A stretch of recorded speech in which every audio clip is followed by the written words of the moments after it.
up, YouTube? This is your girl Taylor, here to talk to you about my MEPs experience from the second I started talking to my recruiter up into swearing in into the DEPS program, which is the Delayed Entry Program. And before I even start with that, I know I suck when it comes to reposting videos about my poetry and remixes on music. Trust me, I've been working on it. I've got journals full of lyrics and so forth. I just gotta work on getting it back on YouTube. But anyways, so I've decided to go ahead and start making videos about this because watching videos about the processing and watching videos now about what's going to happen in boot camp and getting tips and so forth is definitely a big helper. So I want to help y'all, especially y'all, those of you who have been inboxing me questions and need answers. So I'll start off with what you would do when trying to contact a recruiter. If you have no idea how to contact your recruiter, if you don't know the phone number, the buildings or where they're located, emails, and I'm just going to speak on behalf of the Air Force since that's the branch that I'm joining. You would go to airforce.com and click on recruiters, and you'll find all the information there. Sorry if I'm pronouncing things wrong. Anyways, so after making contact with the recruiter, which is kind of hard because they don't always reply quickly, so you have to kind of keep on them. But after you start making contact with them, after you visit their offices and everything, contact becomes a little bit more swift. Especially, like, if I have any advice to give, it's stay on the emails. They don't always answer their phones, but stay on the emails. Reply as soon as you can, as soon as they do. Kind of bombard them, or you will be spending weeks upon weeks trying to contact them. I know it went at least a month and a half without any answer because there's just some weird stuff going on. Anyways, after you start talking to your recruiter and everything and letting them know what you want to do, you'll take a practice ASVAB, usually at the office, so you don't waste your time going up to MEPs. And figure out your score there. If you're above a 50, which is qualifying for the Air Force, then you will be sent to MEPS to take the actual ASVAB, which is around a 3-hour test depending on how fast you are. I say take your time doing this test. It's an important test. It lets the military know what you actually qualify for. The higher score you receive, the more jobs will be available to you. I recommend ASVAB for Dummies. There's a book that's around $16 at any bookstore, or you can buy the $10 app for any smartphone or iPod touches. That's what I had, and it was a great help. After the ASVAB is taken and you have a score that's satisfactory to you, I recommend that you look up jobs that you want. If there's a particular job that you want and but you do not have a qualifying score for it, before you sign any more papers, just wait and retake the ASVAB until you have a score that you're satisfied with. But if you're satisfied with your score because it meets the requirement for the job that you want, then you're gonna start getting processed to get ready for your physical. Which, let me tell you, I just took my physical today, so I'm a little frazzled and tired because I've been up since 5 this morning. Got there around 5:30 and was there all the way till like 5 in the afternoon. It's a long process, but so before you actually make to the physical, there's about a good, I want to say 50 to 60 pages of paperwork that you just go through that you have to fill out. It's your employment information and everything, and then your recruiter has to process that and make sure everything checks out, and then you will receive a date to leave to MEPS to have your physical done. At the physical, they literally go through everything. You have 2 different interviews with doctors. The very first one, they're asking you all kind of questions about medical history, about you in general, about mental history, like did you need to see a psychiatrist or anything beforehand throughout life, just questions to really pry at you, you know, because they really need to know everything. And then there's also the notorious physical part of the physical, which you actually have to stretch and everything, and you are in your underwear, so it's extremely important that you wear an appropriate bra and panties or boy shorts, whatever. No thongs, nothing like that. No nail polish, not even clear nail polish. Make sure you have no jewelry in. There was a girl today who had to remove her belly button ring, and you know they actually allowed her to do it, but that could be a problem. And then so you'll be in the room in your underwear with how many ever girls they allow in there, and basically you'll do some stretches while the doctor is watching you. You'll have to move ligaments and so forth. It's just to make sure that your joints and everything are okay. And then you'll have to do the duck walk, which is weird. I would advise you to look up other videos on the duck walk, because I'm not going to do a demonstration on how to do it because I was awful. I managed to do it, but it's not the best duck walk ever. And then after that, there's the next part of the physical where you're being checked.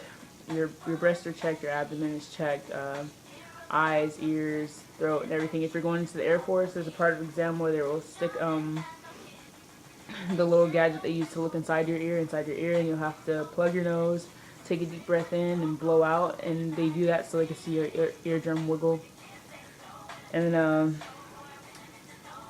course, they check down below the belt, and then after that, you move on to do urine test, hearing test, vision test. There's a depth perception test. Then after that, there's more paperwork, more signings of paperwork. Just you being processed basically into the military. They're gonna have basically every single last detail there is to know about you will be in their database. What else? It's kind of cold in MEPs during the physical. I think I was just tripping because when I went for my ASVAB, it's freezing. By the way, when you go in for your ASVAB, wear a long sleeve shirt because it is cold. Wear a thinner light sleeve shirt when you go into for your physical, because you're gonna have to roll up your arm and everything for blood pressure and for your blood tests, and so you don't want anything heavy on. And then let's see what else. I know this video kind of sucks. I'll do another one in super detail if I can later. But let's see. Oh, they do feed you. Lunch is at 10:30, and basically sandwiches and stuff, you know, nothing major. Oh, the urine test. Make sure you do not go to the bathroom before you go to MEPs. You need to be able to pee.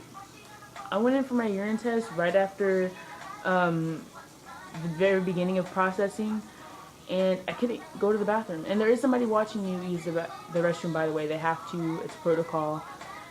And like they said, you're going to have to get used to it. It's the military. Those are random. It happens. You know. I could not go to the restroom because I had left. I mean, I went to the restroom right before I even got to MEP. So I had to leave the room. And luckily I was able to go again before they shut that testing down. It's important that you're able to do the urine test, because if you can't do it that day, then you have 3 working days to come back and try to do it. And if you can't do it then you would be disqualified for 6 months and have to come back and do it all over again. And nobody really wants that. So let's see. Is there anything else I didn't cover? Probably should have wrote stuff down before doing this video, but it's kind of just of the moment.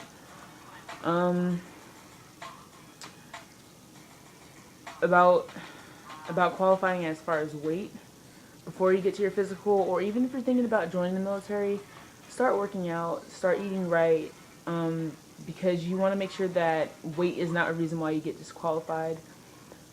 I'm not too far from the max weight for me, which is saying a lot.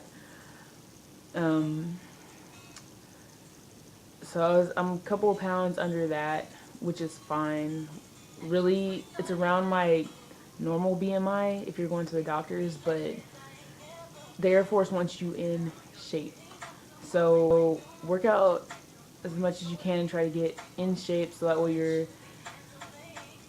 not too close to your max. And you also don't want to be too close to the mini either, because they do have a minimum weight, and if you're under that, you can be disqualified. So if you're underweight, start trying to pack it on, and don't try to pack it on the unhealthy way.